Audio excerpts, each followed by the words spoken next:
बिस्मिल्लाहिर्रहमानिर्रहीम।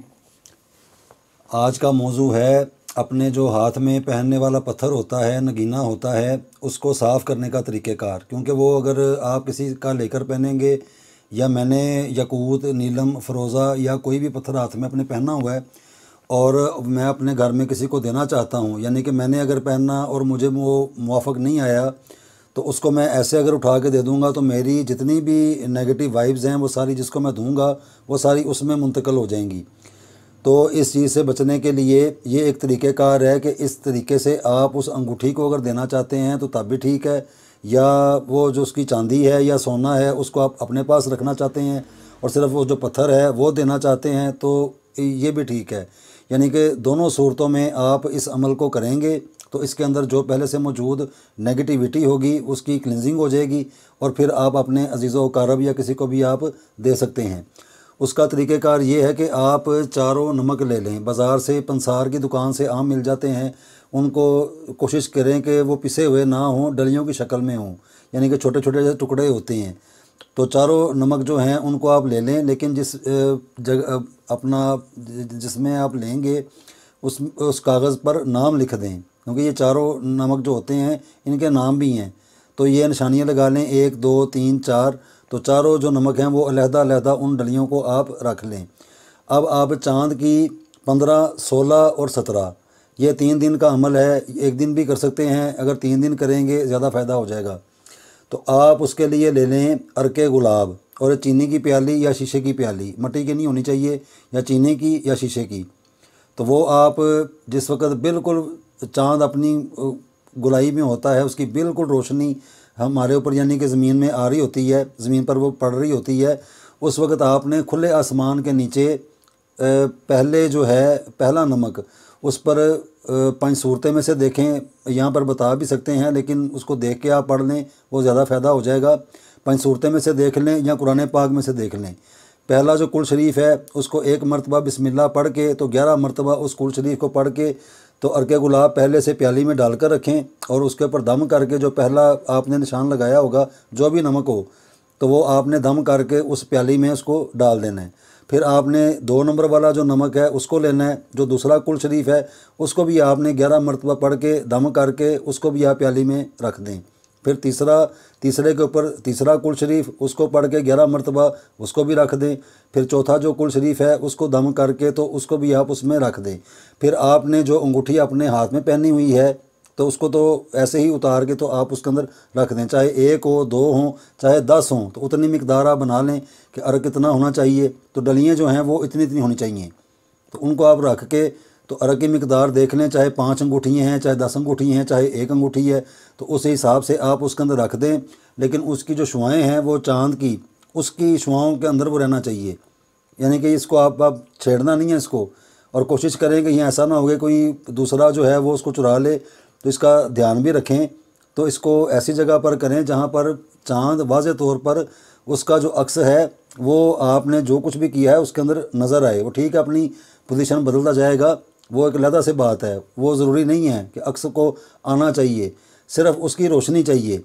तो बस ये आपने अमल करके तो उसके बाद 1 दिन, 2 दिन, 3 दिन तो फिर आपने सिर्फ जो वो जो अमल कर लिया हुआ है उसको वैसे ही रहने दें। सिर्फ़ आपने रात को जब चाँद निकलता है तो फिर आपने पहला कुल 11 मरतबा, दूसरा, तीसरा और चौथा, इन सब को आपने 11-11 मरतबा सिर्फ उसके ऊपर दम करना है। इसी तरीके से जो तीसरा दिन आएगा उसको भी आपने इसी तरीके से 11-11 मरतबा हर कुल शरीफ को पढ़ के तो उसके ऊपर आपने दम करना है। तो उसके बाद वो चाहे अंगूठी आप किसी को दे दें, उसकी जितनी भी नेगेटिविटी होगी, जितना अर्सा मैंने इस्तेमाल की है या मैंने किसी से मुझे तोहफ़ा मिला है, तो वो सारी उसकी नेगेटिविटी जो है वो उससे ख़त्म हो चुकी होगी। ये हमारा बिल्कुल मुजरब एक तरीका है। दूसरे क्या कहते हैं या वहाँ पता नहीं वो क्या बताते हैं उसका हमें इल्म नहीं है। ये वो बात बताई जा रही है जो हमें अपने बड़ों से इस चीज़ को हमने पढ़ा है, सीखा है कि इस तरह वो जो पत्थर होता है हाथों में पहनने वाला तो उसका सारा जो बुरी जो शुआएँ होती हैं वो उसकी ज़ायल हो जाती हैं इस अमल के ज़रिए, इस रूहानी अमल के ज़रिए। और इसके साथ साथ ये भी निशानदेही भी हो जाती है अगर आपके पत्थर के अंदर कोई नुक्स होगा, यानी कि किसी ने आपको असली कह के दे दिया तो जब आप उसको ये भी आप अमल उसके ऊपर करेंगे तो वो अपनी असलियत भी तब छोड़ेगा अगर वो असल नहीं होगा।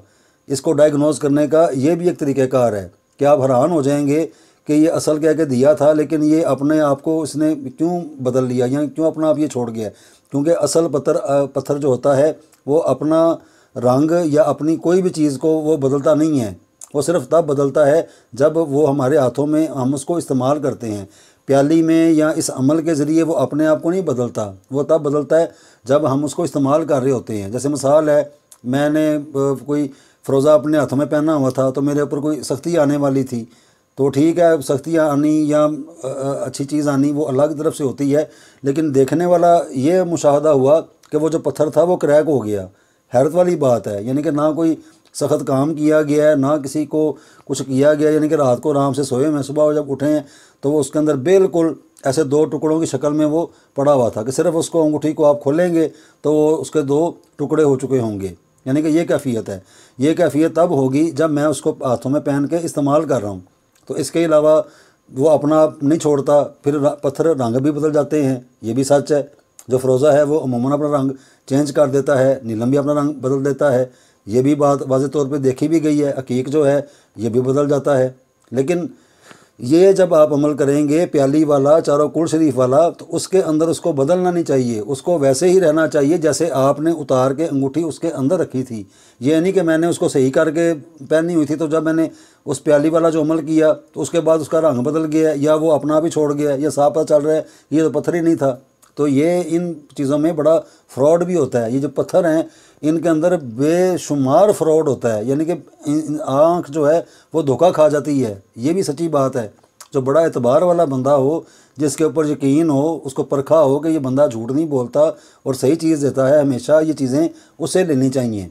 आम अगर चलते फिरते आप लेंगे तो वो बाज़ार तो आपको नीलम कह के दे देंगे, लेकिन जब आप उसको इस्तेमाल करेंगे ना तो उसकी वो वाइब्स होंगी ना उसकी वो होगी। तो जब आप इसको इस तरीके से डायग्नोज करके देखेंगे तो वो अपना आप ही छोड़ जाएगा। ये बड़ी एक ज़रूरी बात है। फिर इसके साथ एक और मुशाहदा है कि जैसे हमारे सर के बाल होते हैं ये बड़े नाजुक होते हैं, इतने नाजुक होते हैं ये कि तोड़ने के लिए हल्का सा बस इशारा ही काफ़ी है।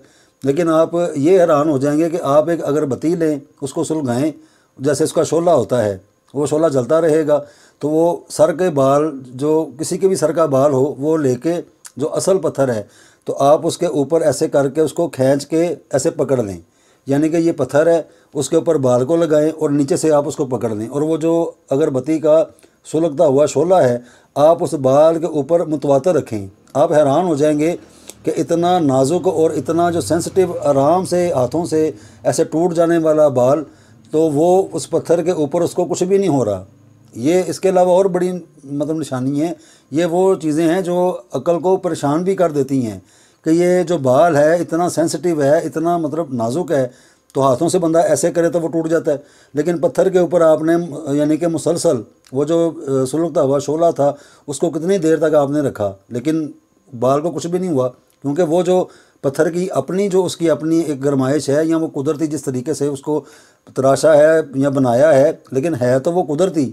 वो ठीक है, उसकी शेप बना दी, उसको डायमंड कटिंग में बना दिया या चौकोर बना दिया या गोलाई में बना दिया, लेकिन उसकी असलियत तो पत्थर की है। तो वो जो शोला अगरबत्ती का है वो तो उस आग के आगे कुछ भी नहीं है। उसकी आग उसकी आग से बहुत ज़्यादा ताकतवर है। जिस तरह पुराने ज़माने में आपने देखा होगा, काफ़ी सारी किताबों में भी पढ़ा होगा कि पुराने ज़माने में आग जलाने का ज़रिया 2 पत्थरों को रगड़ के वो आग जला लिया करते थे, यानी कि इतनी उनके अंदर, यानी उससे भी आग मतलब बनती है। तो वो आग उस ज़माने में शोलों से फिर वो आग जला के तो अपने करने वाले काम किया करते थे। तो ये बड़ी ये कदीम एक हिस्ट्री है, तो उसमें भी ये बात है। तो बालों के ऊपर मुशाहदा किया जा सकता है।